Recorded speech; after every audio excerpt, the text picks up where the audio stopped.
was patient listening to people talking on these meetings, and one issue that worries me, I just want to articulate that issue and say our views, at least how we see the situation from our perspective. When people talk about Russia, Ukraine, I say there is no Russia-Ukraine war at all. There is no Russia-Ukraine conflict. This is war declared by NATO on Russia. The war declared by NATO on Russia is not only for Russia, it's for dominating the whole world. It's for hegemony. This is an agenda developed after the end of the Cold War. They came up with this fantasy about containing Russia, containing any power, small, big, that challenge them technologically, economically, socially, culturally. They have to contain everybody. This defunct ideology, it's a defunct ideology. I say Russia did not do its preparation to face this declared war.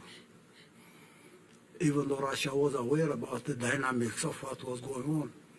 NATO is defunct. NATO does not exist. NATO is under intensive care. EU does not exist. EU is under intensive care.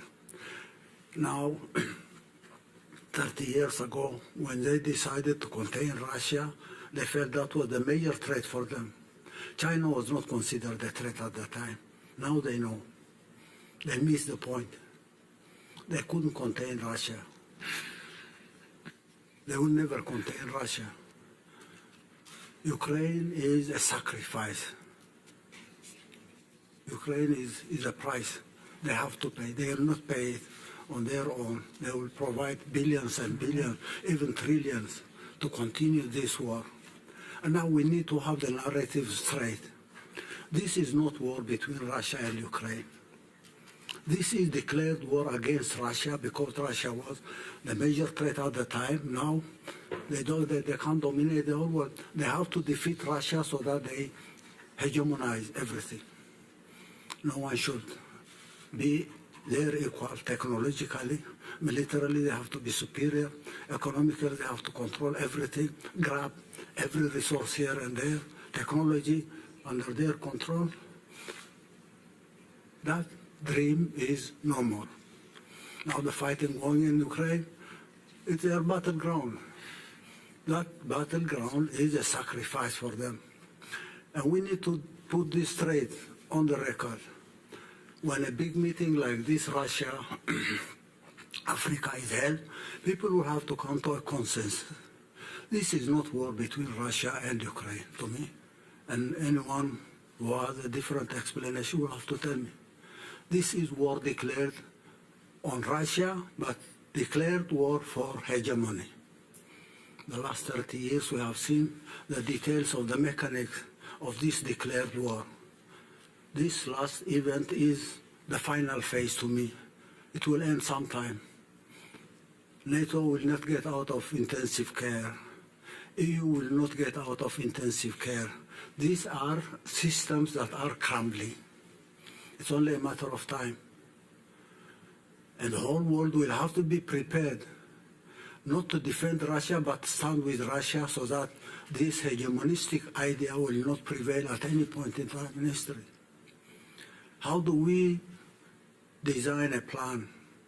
How do we fail this one without any further cost? They are printing money. They are not manufacturing anything at all. It's printing money. And this has been one of their weapons globally.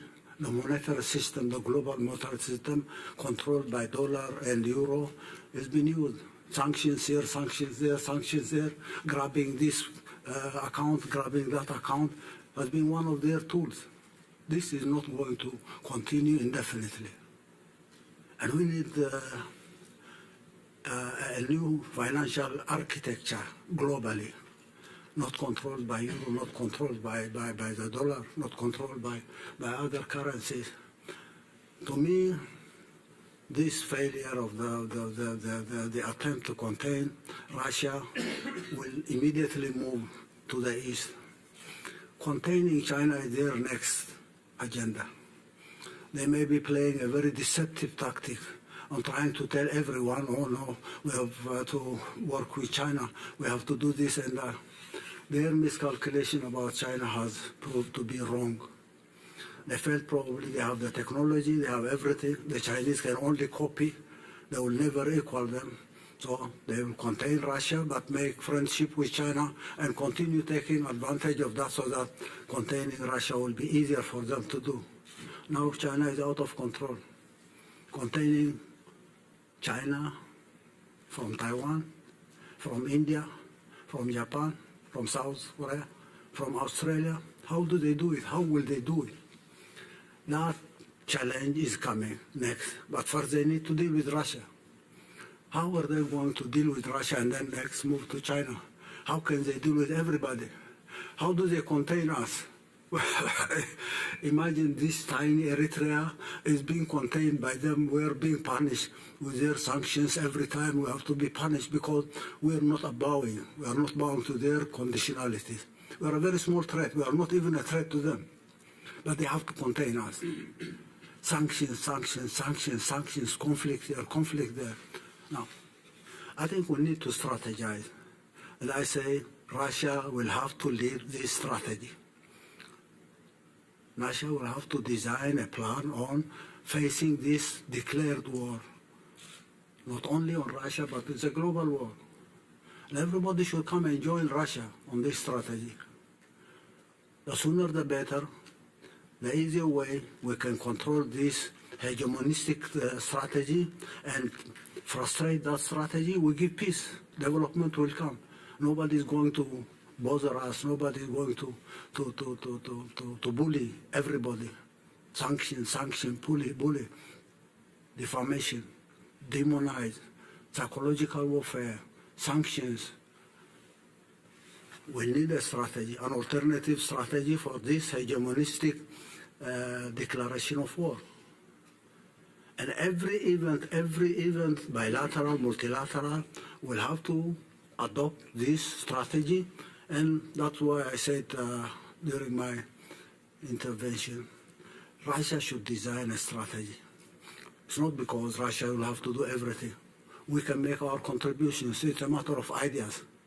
How do we face this hegemonistic strategy so that we can implement bilateral programs, technology, industrialization, agriculture, energy, water management, services, tourism, life, at all. How do we do that?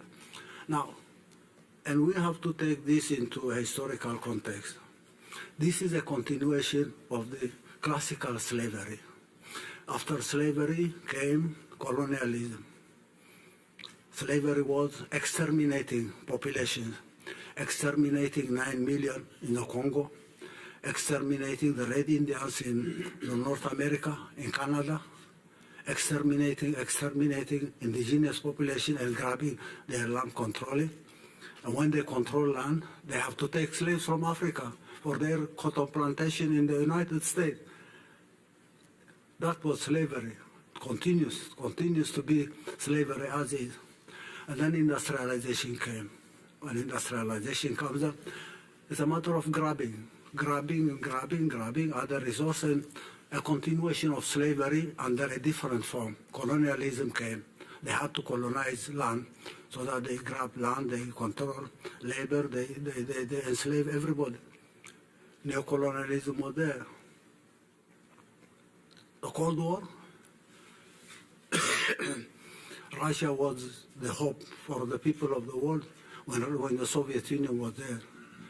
Unfortunately, leaders in the Soviet Union made their mistakes to see the collapse of the Soviet Union, which was a historic tragedy, as you at one point mentioned. That was a historic strategy. In the course of the history of humanity, that was a catastrophe. And that was one of the reasons that encouraged people like Fukuyama, Huntington, to design their strategy of hegemony. Because the Soviet Union collapsed, the Soviet Union disintegrated, then they felt they can control the world for the coming 50 years, 100 years, without anyone challenging them. And that was when this hegemonistic fantasia was developed. Hegemonize. We have seen what they have done the last 30 years. It's a continuation of the same ideology of slavery, colonialism, neo-colonialism, then hegemony. The world will have to get out of this state of affair. We are at a crossroads. We believe we are in a transition to a new world order. How do we design a new world order? How can we possibly strategize? How do we mobilize resources? How do we make people aware everywhere that this threat is there for them? And then to get out of this so that they can enjoy their liberty, their freedom, their development without this hegemonistic idea. So I think this issue will have to be exhaustively addressed, and we need to come up with concrete plans. We will be making our modest contribution, but we have the idea that this, say, the Russia-Africa partnership is one part of the bigger global partnership that will have to be developed. And Russia will have to take the lead, because Russia has been targeted and is still targeted. They might dream of using the war in Ukraine now to weaken Russia and probably dream about the same event happening. The collapse of Russia will be a big advantage for them. It's a dream. They're now spending trillions and trillions by printing money to run the show in Ukraine. This will have to end at one point in time, and we need to look beyond that. Our bilateral partnership is based on our understanding on this historic mission of Russia. Russia has a historic mission to play on behalf of everybody in the world. I can say who is the leader of this show. Mr. Vladimir Putin is the leader of the show because of time, because of the challenge that we have. And Russia should take the lead. I'm not flattering anyone. I'm not doing any favor to you. I say this is a global challenge, and we have to this global challenge by identifying the role of each and every one of us in the whole story. Economic programs, energy, water, infrastructure, name it. That's the easiest thing one can ever imagine. We'll have a strategy, we'll define the goals and objectives. Once we have a strategy put in place, we'll have detailed plans on each and every sector, each and every industry. We'll mobilize resources for implementing those programs, and we will see that implementing those programs will change the life of everybody in Africa, Asia, Latin America, even Europe and the United States. So our detailed plans for sectoral programs is ready. On each and every sector, we have our own strategic plans. Since 2012, we have designed details of each and every infrastructure program: roads, ports, airports, railway, ropeways, energy programs, water preservation and water management programs, irrigation, introducing technologies. Our human resource development strategy has been there. We discussed it yesterday with one of your ministers. We have at least agreed on the details on how we will go over this, because developing our human resource is a priority for us. There could be other resources, oil, gas, minerals, whatever. But our human resource is our human capital. We need to invest on that, and we can rely on the Russian Federation for developing our capacity to implement developmental programs by guaranteeing the qualified human resource that we need to develop. The details are there. Do we have the money? We'll try to mobilize every single penny. If we can't mobilize this resource, then we'll have come and say to our partners in the Russian Federation, these are our plans. If you have an idea or an opinion, alternatives, we would like to listen. Mobilizing resources is a shared responsibility, and we can mobilize our own resources from whatever is available. Mining, agriculture, manufacturing, we can do that. Thank you for your patience. But this war will have to be clearly defined as a declared war on the part of NATO and its allies. It's been going on for the last 30 years. It will continue for some time, but we'll stop it somehow. And the Russian Federation will have to take the brunt on that issue. Thank you. Thanks a lot, Your Excellency, Mr. President. I don't have anything to add.